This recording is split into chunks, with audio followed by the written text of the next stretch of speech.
In the spring of 1976, a man walks into a safety deposit vault in Nice, France.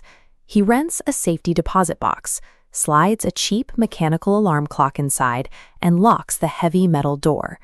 He goes home and waits for midnight.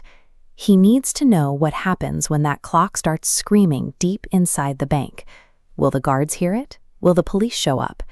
Midnight comes, and the city remains completely quiet. No sirens, no phone calls. The sound does not escape the concrete. By isolating that ticking device, he confirmed a simple physical fact. The sound of a ringing bell could not penetrate those walls. If a guard standing outside couldn't hear an alarm clock, they wouldn't hear a drill. To understand why that silence mattered, you have to look at the target. The Société Générale vault held the fortunes of the most powerful families on the French Riviera. The engineers designed a fortress buried under a meter of steel and concrete, with a massive time lock sealing the door from Friday evening until Tuesday morning. Inside sat 4,000 safety deposit boxes, holding unregistered cash, smuggled gold, diamonds, and scandalous photographs. The bank kept no central register of what was in those boxes. It was an arrangement of pure discretion. This meant a thief could steal millions in liquid assets, and many of the victims would never report it to the police, because officially that wealth did not exist.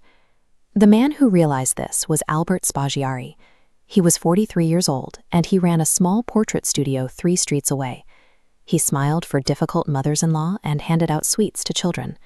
But 20 years earlier, he was a paratrooper fighting in the jungles of the First Indochina War. He came back with a medal, a quiet contempt for authority, and an incredibly disciplined mind. While shooting wedding photos and family portraits by day, he spent over a year meticulously studying the bank. He stood at the counters, asked harmless questions, and memorized every camera angle, guard rotation, and delivery schedule. The bank staff saw a soft provincial businessman. They missed the tactician gathering intelligence right in front of them. That dual identity provided the exact camouflage needed to plan the heist. Spaggiari's polite questions revealed everything about how the building operated above ground, but his actual target was the dirt underneath it. He spent his nights walking the streets of Nice with a compass and 19th-century municipal maps. He descended into the city's labyrinth of stone sewers, counting his steps and triangulating his exact position relative to the vault above. This map shows the route he calculated. He found a municipal storm drain that ran close to the bank, stopping exactly 8 meters short of the vault's concrete floor. And through his subterranean research, he uncovered a fatal oversight. The bank's designers never installed sound alarms. They trusted their concrete walls entirely. Because the engineers were certain no one could reach the vault, they left the approach unmonitored. Their absolute confidence in physical barriers provided Spaggiari with a silent underground corridor. To cross those final 8 meters of earth, he needed labor.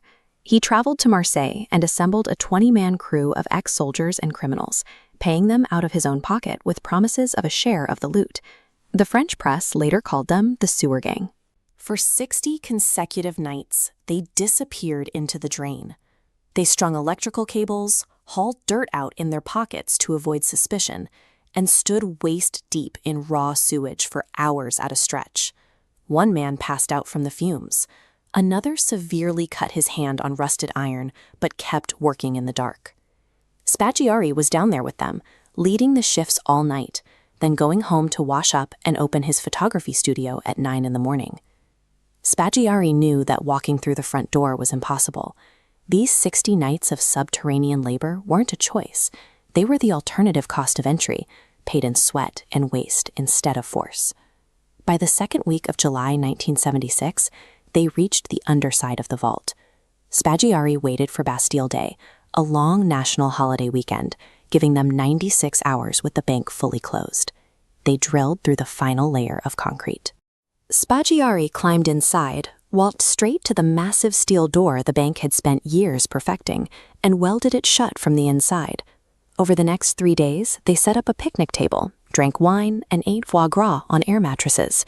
They used hydraulic jacks to pry open 371 boxes, packing up only when a summer storm threatened to flood their tunnel. By welding the vault shut, Spaggiari inverted the entire security apparatus. The mechanism designed to keep thieves out had trapped the police outside, turning the vault into an impenetrable safe house for the crew. When the bank manager arrived on Tuesday, the time lock released, but the door wouldn't move. It took police 6 hours to cut their way in. They found empty wine bottles, scattered love letters, and a single sentence painted on the wall: "Without hatred, without violence, without weapons." The authorities were baffled for 3 months.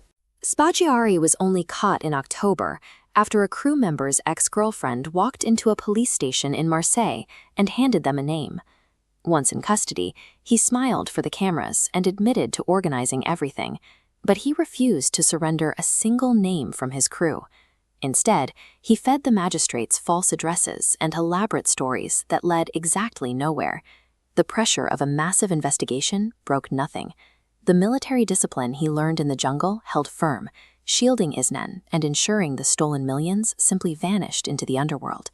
After 4 months in prison, he was brought to the upper floor of the Nice courthouse for another round of questioning.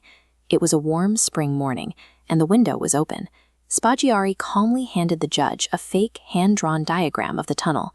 As the judge looked down at the paper, Spaggiari stood up, walked to the window, and jumped. He dropped 2 stories onto the roof of a parked Peugeot, rolled off, and hopped onto a motorcycle that had been idling at the curb. Weeks later, the car's owner received an anonymous check in the mail, exactly covering the damage to his roof. Albert Spaggiari spent the rest of his life free, dying of illness 12 years later. He defeated a meter of steel and concrete, not with force, but by outthinking the engineers who built it. He proved that no matter how sophisticated an institution's defenses appear, absolute confidence is always a vulnerability.